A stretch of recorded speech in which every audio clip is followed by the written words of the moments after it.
Students, good morning all of you. आप सभी का एक बार फिर से सर्वोदय पब्लिक स्कूल की ऑनलाइन क्लासेज में स्वागत है।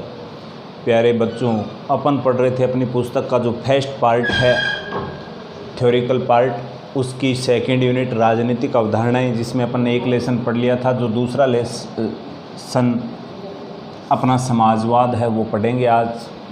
कि समाजवाद किसे कहेंगे अपन, ये समाजवादी अवधारणा है ये क्या है।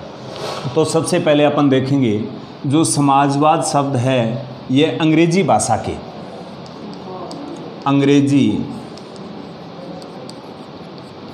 के सोशल शब्द से बना है। सोशलिज्म, जो अंग्रेजी भाषा का सोशलिज्म शब्द है उसका हिंदी रूपांतरण है। और ये सोशलिज्म शब्द है ये बना है सोशियल शब्द से। सोशियल शब्द से जिसका अर्थ होता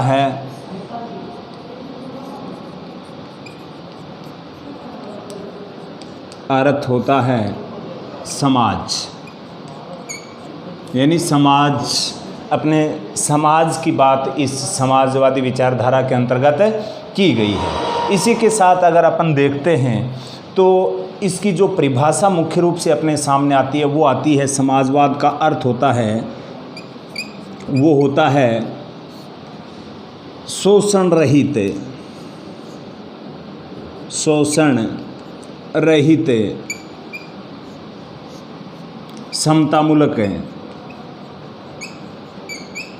समतामूलक समाज की स्थापना करना।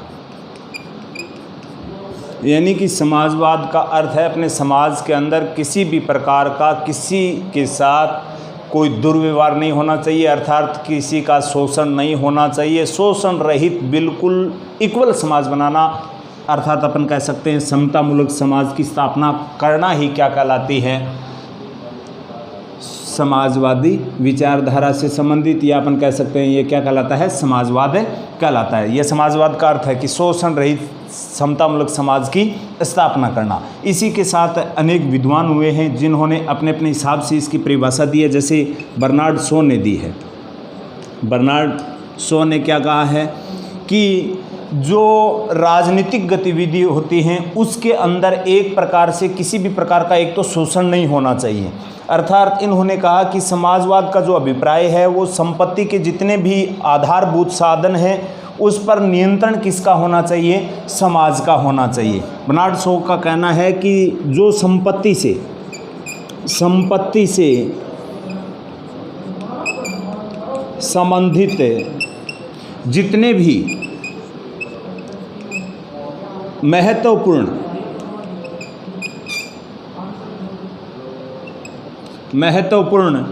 साधन हैं उन पर जो अधिकार होगा वो उन पर अधिकार समाज के किसी वर्ग विशेष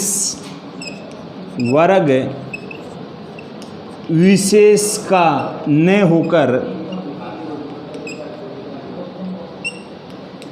संपूर्ण समाज का होगा। ये बर्नार्ड शॉ ने समाजवाद के संबंध में अपनी परिभाषा दी थी कि संपत्ति से संबंधित जितने भी महत्वपूर्ण जो साधन होंगे और उन पर जो अधिकार होगा वो किसी एक व्यक्ति विशेष का न होकर, या अपन कह सकते हैं समाज में किसी एक वर्ग विशेष का न होकर अपने संपूर्ण समाज का होगा। और इसी के साथ जो अन्य एक विद्वान हुए हैं पंडित जवाहरलाल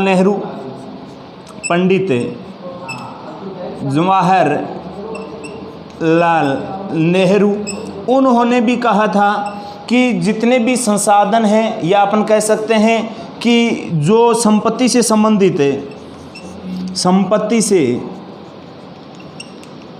संबंधित संसाधनों का विकेंद्रीकरण है, संसाधनों का विकेंद्रीकरण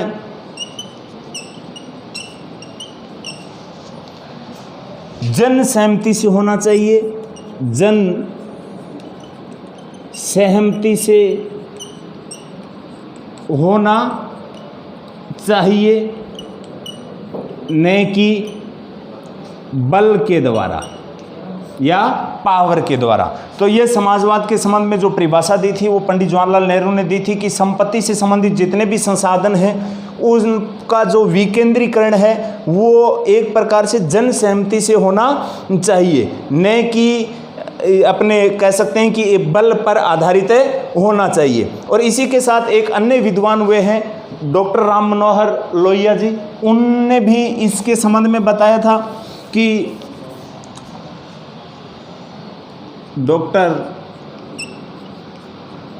राम मनोहर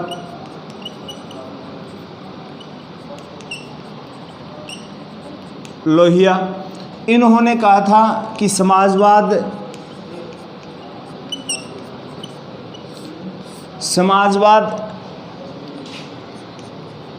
साम्यवाद व जो पूंजीवाद है, पूंजीवाद को यानी समाजवाद ने साम्यवाद व पूंजीवाद को अपना लिया है,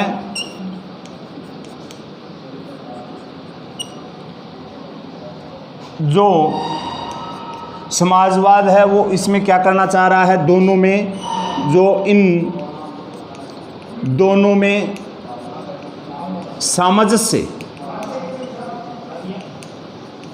सामंजस्य स्थापित करना चाहता है। ये जो परिभाषा दी थी वो दी थी डॉक्टर राम मनोहर लोहिया ने कि समाजवाद ने जो अपना साम्यवाद है जो आर्थिक नीतियों को निर्धारण के संबंध में और साथ में ही पूंजीवाद के जो सामान्य लक्षण उन दोनों को अपना लिया है, लेकिन इनका जो उद्देश्य रहा है समाजवाद का वो रहा है एक प्रकार से इन दोनों में साम्यता स्थापित करना। और एक अन्य विद्वान हुए हैं गडकर, उन्होंने भी कहा समाजवाद एक प्रकार से लोक कल्याणकारी राज्य के सिद्धांतों को व्यवहार में लाने के लिए क्या कर रहा है, प्रयत्न कर रहा है। तो ये मुख्य रूप से कुछ विद्वानों ने समाजवाद के संबंध में परिभाषा दी थी, जिसमें बर्नार्ड शॉ का नाम आ गया। बर्नार्ड शॉ ने संपत्ति से संबंधित जितने भी महत्वपूर्ण साधन हैं उनका अधिकार समाज के किसी एक विशेष वर्ग का न होकर क्या होना चाहिए, सभी वर्गों का समान रूप से होना चाहिए, या अपन कह सकते हैं संपूर्ण समाज का होना चाहिए। पंडित जवाहरलाल नेहरू ने भी कहा संपत्ति से संबंधित जितने भी संसाधन हैं, या अपन कह सकते हैं जितने भी महत्वपूर्ण संसाधन है, सार्वजनिक जो संपत्ति है उस पे जो अपन कह सकते हैं अधिकार है वो सभी का होना चाहिए, उसका जो विकेंद्रीकरण है वो किस आधार पर होना चाहिए, जन सहमति से होना चाहिए। और जो राम मनोहर लोहिया हैं वो कह रहे हैं कि समाजवाद ने जो साम्यवाद और जो पूंजीवाद की अवधारणा इन दोनों को अपना लिया, और इनका उद्देश्य है समाजवाद का कि इन दोनों में क्या किया जाए, सामंजस्य स्थापित किया जाए। तो ये हो गई इनकी प्रमुख परिभाषाएं। अब देखते हैं कि समाजवाद का विकास कैसे हुआ था। समाजवाद का विकास, ये तो होगी इसकी परिभाषा। मूल रूप से इसकी जो परिभाषा है वो यही है कि एक प्रकार से शोषण रहित समतामूलक समाज की स्थापना करना। अब देखते हैं समाजवाद का विकास। समाजवाद का विकास, तो समाजवाद की जो अवधारणा है वो मुख्य रूप से 19वीं 20वीं शताब्दी में आई थी, उभर कर अपने सामने एक प्रकार से पूंजीवादी विचारधारा के खिलाफ थी। मुख्य रूप से ब्रिटेन की जो साम्राज्यवादी नीति है उसके खिलाफ थी। लेकिन इसी के साथ अगर अपन देखते हैं इसके विकास के संबंध में, तो यूनान में एक स्टोइक दर्शन हुआ है। उन्होंने सबसे पहले जो आर्थिक समानता है और सामाजिक न्याय की बात की थी, यानी कि प्राचीन जो सबसे पहले का है काल, प्राचीन काल में यूनान के अंदर एक दर्शन आया था, स्टोइक दर्शन। सबसे पहले इन्होंने कहा था कि समाज के अंदर सामाजिक व आर्थिक न्याय की स्थापना की जानी चाहिए।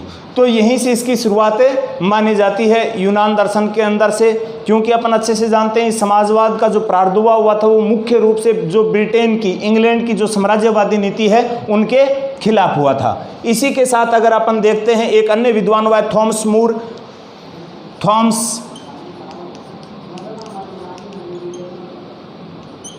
मूर, इन्होंने एक पुस्तक लिखी थी यूटोपिया। इसके अंदर भी इन्होंने समाजवाद के संबंध में बताया था यूटोपिया के अंदर। और इसी के साथ अगर अपन बात करते हैं 17वीं शताब्दी में बेकन नाम का एक विद्वान हुआ, उन्होंने भी न्यू एटलांटिस, यानी कि 17वीं शताब्दी में एक विद्वान होता है बेकन, 17वीं शताब्दी में एक विद्वान होता है बेकन, उन्होंने एक पुस्तक लिखी थी न्यू एटलांटिस।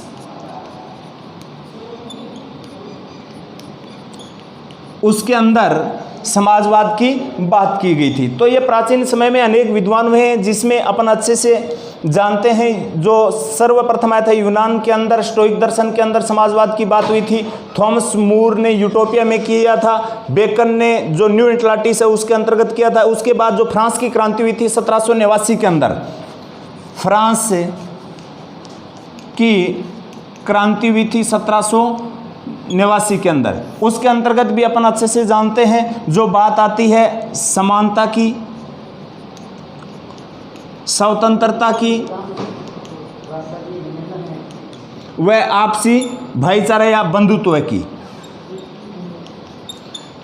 जो फ्रांस की क्रांति में आया था, जो जिसका उद्देश्य था संपूर्ण समाज को इक्वल बनाना, शोषण रहित समतामूलक समाज की स्थापना करना जिसमें सभी समान हो, सभी को स्वतंत्रता मिले और आपसी भाईचारा बढ़े। जो इस क्रांति का, जो फ्रांस की क्रांति थी 1789, उसका ये स्वतंत्रता, समानता और बंधुत्व है, ये क्या था, उनका ध्येय वाक्य था। इसी के साथ अगर अपन बात करते हैं तो उस 19वीं शताब्दी और 20वीं शताब्दी में जो संत साइमन है, इसके साथ ही अगर बात अपन करते हैं तो चार्ल्स फूरियर है, अनेक विद्वान हुए हैं जिन्होंने इस समाजवाद को आगे बढ़ाने का क्या किया है, प्रयास किया है। इसके बाद देखते हैं अपन जो ये समाजवादी अवधारणा है, इसके जो महत्वपूर्ण जो तत्व अपने सामने उभर कर आए हैं कि ये किस बात पर बल देता है, किस प्रकार से एक समतामूलक समाज की स्थापना की बात करता है उसके संबंध में।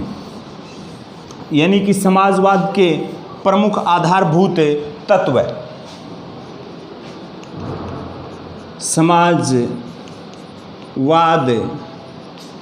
के प्रमुख आधारभूत तत्व। जो ये समाजवाद है ये जनतांत्रिक व्यवस्थाओं में क्या करता है, विश्वास करता है। यानी समाजवाद जनतांत्रिक व्यवस्थाओं में विश्वास करता है। यानी कि ये समाजवाद है, ये पूरे समाज को इक्वल बनाने की बात करता है, साथ में ही शोषण रहित समतामूलक समाज की स्थापना की बात करता है। तो वो केवल और केवल किस में संभव है, लोकतंत्र में ही संभव है, क्योंकि लोकतंत्र में ही सभी को समान अधिकार मिलते हैं, सबको एक समान स्वतंत्रता दी जाती है, सभी को जो ह्यूमन राइट्स हैं, मूल अधिकार, उनकी बात की जाती है। तो ये इस प्रकार की जो समाजवाद बात कर रहा है, शोषण रहित समतामूलक समाज की बात, उसमें केवल और केवल कहाँ पर ये संभव है, लोकतंत्र के अंदर। तो इसका जो मूल तत्व उभर कर अपने सामने आता है कि समाजवाद है वो जनतांत्रिक व्यवस्थाओं में क्या करता है, विश्वास। जो अधिनायक तंत्र है, राजतंत्रात्मक व्यवस्था है, सर्वाधिकारवादी जो व्यवस्था है, उसके खिलाफ की बात करता है कौन, समाजवाद। इसी के साथ अगर अपन दूसरा पॉइंट देखते हैं तो वो आता है मुख्य रूप से कि ये वर्ग संघर्ष के स्थान पर, वर्ग संघर्ष के स्थान पर आपसी सहयोग की बातें करता है, आपसी सहयोग की। क्योंकि अपन ने अच्छे से देखा तो जो मार्क्सवादी विचारधारा है उसके अंदर अपन पढ़ेंगे कि समाज के अंदर जो ये पूंजीवादी व्यवस्था है, उन्होंने पूरे समाज को कितने भागों में बांट दिया था, 2 भागों में, एक पूंजीवादी और एक समाजवादी।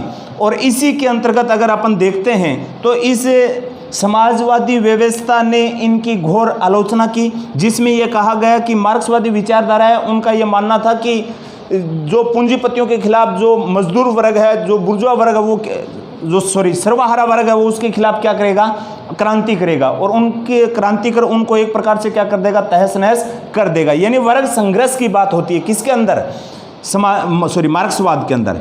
लेकिन ये इसके अपोजिट बोलता है कि इस प्रकार का संघर्ष नहीं होना चाहिए, संघर्ष में कभी क्या नहीं हो सकता, विकास नहीं हो सकता। जबकि विकास किस में होता है, व्यक्ति का सर्वांगीण विकास होता है केवल और केवल किस में, सहयोग की बात पर होता है। यानी आपसी सहयोग के अंदर जो ये बात की जाती है वो इस मार्क्सवाद के अंतर्गत इस समाजवाद के अंतर्गत की जाती है कि वर्ग संघर्ष के स्थान पर क्या होना चाहिए, आपस में सहयोग होना चाहिए, वर्ग संघर्ष नहीं होना चाहिए। और जो आर्थिक और राजनीतिक जो एक प्रकार से अपन कह सकते हैं विकेंद्रीकरण की बात आती है, तो वो उस जनतांत्रिक आधार पर होना चाहिए। इसकी भी बात किसके अंतर्गत की जाती है, समाजवाद के अंतर्गत की जाती है। साथ में ही मानवता में विश्वास रखता है, मनुष्य को एक नैतिक प्राणी मानता है। मनुष्य को कभी समाजवाद क्या नहीं मानता, आर्थिक प्राणी नहीं मानता। इसी के साथ इसमें काफ़ी पॉइंट हैं, 10-11 पॉइंट हैं। इससे आगे के जो बचे हैं वो पढ़ेंगे अपन आगे की नेक्स्ट कक्षा में, क्योंकि आज का ये वीडियो काफ़ी फिर क्या हो जाएगा,